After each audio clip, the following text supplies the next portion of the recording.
So I wanted to take a few minutes with this video to talk about 4 interesting PlayStation 5 stories, and if you could hit that like button on the video, thank you to those that do it, and as always, it's very much appreciated. Now, the stories I wanted to dive into today includes new Spider-Man 2 gameplay trailer possibly dropping this week, the Xbox Activision deal potentially delayed years, PlayStation VR 2 is a multi-generational leap, and the Last of Us PC controversy. First, what's your current hype level for Spider-Man 2? We've been waiting for Spider-Man 2 content since last year when the game was officially announced at the PlayStation Showcase in September of 2021. It's been over a year, but the excitement is still there for me personally. But what about you guys? So from 1 to 10, what's your current hype level for Spider-Man 2? Let me know down in the comments below. Now, diving into the first story of the video, the Xbox Activision deal potentially delayed years. Reading from Bloomberg, Microsoft Corporation, which had expected to complete its $69 billion purchase of Activision Blizzard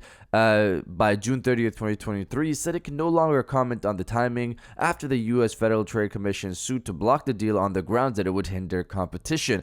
Microsoft spokesman David Cuddy on Friday said the company is now declining to comment on the timing of the transaction for the video game publisher. The FTC on Thursday said it would sue to halt the acquisition and scheduled its in-house trial to begin on August 2nd, 2023. So, from my understanding, the deal can still close when Microsoft planned it to close, unless the FTC brings Microsoft to court, based off what I'm reading here from the Bloomberg article. But if the CMA and European regulators join in, this deal might not close until maybe 2024 or later on. This leaves two options for Microsoft from what I'm hearing: drag this out with the potential of it not closing and pump out money for the legal battle, or let it go and move on. You guys already know my opinion on this. I personally hope the latter happens. Microsoft has a lot of money clearly ready to go. They could very well pump that money into their own studios like Sony has been doing and increase those teams and have new games being created from their internal studios, which now includes, of course,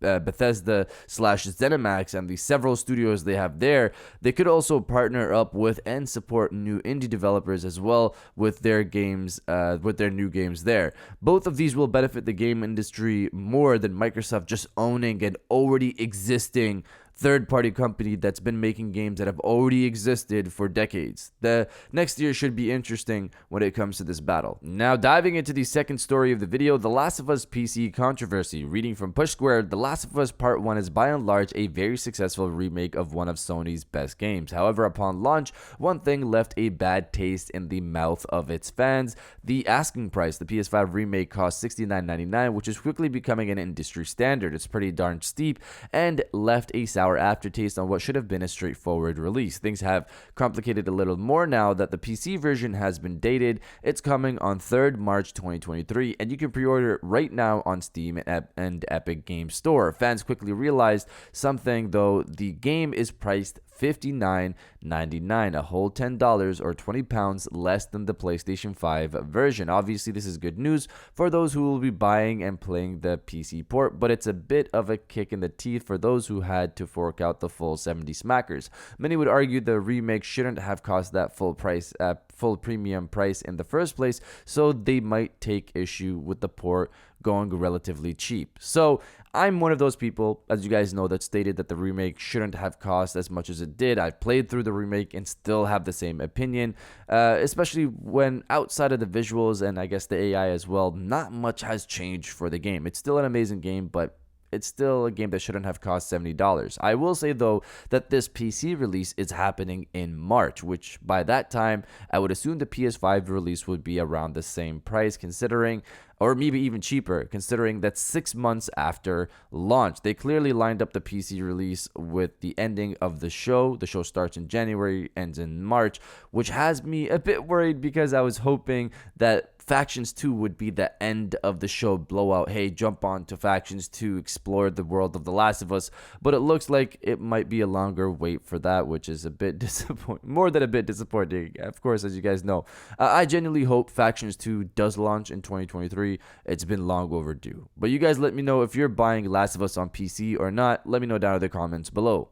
Now, diving into the third story of the video, the PlayStation VR 2 multi-generational leap. So this was an exciting small snippet of news coming from the newly owned Sony first-party studio Firespray. In a Sony Interactive Entertainment blog post, they did a studio spotlight for Firespray, the people, of course, working on Horizon Call of the Mountain alongside Guerrilla Games, the original creators of the franchise. In that spotlight, Graham Anchors, hopefully I said that correctly, the managing director at Firespray, said this, reading from the Sony Interactive Entertainment blog. Horizon Call of the Mountain will launch alongside the PlayStation VR 2, making it another Firespray title that will arrive on a brand new platform, much like we've done in the past. We have to evolve those game mechanics to showcase what the PlayStation VR 2 is capable of, Anchors says. The actual headset itself is amazing. It's almost leapt 2 generations of VR technology in one go. From what the team has created and delivered so far, I truly can't wait for people to experience it. So this is something that's been said in the community already, that the jump from PlayStation VR 1 to 2 is going to be insane for a lot of people, including myself, because I personally have only played VR on PlayStation VR 1 and Quest 2, which both visually do not even touch what the PlayStation VR 2 is capable of. This is going to be an insane jump visually, and of course I'm here for it. It would have been so good if PlayStation VR 2 launched this year in 2022. I would have been on this thing throughout the holidays, but I guess I'm just moving the holidays to February. And now diving into the final story of the video, Spider-Man 2 is now live on the PlayStation Store, and a new trailer is possibly set to come out this week. So this whole thing started originally when the senior community manager over at Insomniac Games, Aaron Espinoza, tweeted out simply just 2023. People quickly caught on to this, and once realizing who this person was, led to the belief of the studio reconfirming a 2023 launch for Spider-Man 2, similar to what happened with God of War Ragnarok for 2022. This was then later fueled even further when the community director over at Insomniac Games, James Stevenson, tweeted out a gif from the Spider-Man 2 trailer from last year. That was it. We now have 2 people from Insomniac Games randomly tweeting about Spider-Man 2 related tweets. This led to a lot of cautious excitement on the internet, mainly because we're right at the end of the year. So should we really expect something new from Spider-Man 2 this late in the year? This then exploded when people started to see Spider-Man 2 finally appear on the PlayStation Store this morning, and you can wishlist the game.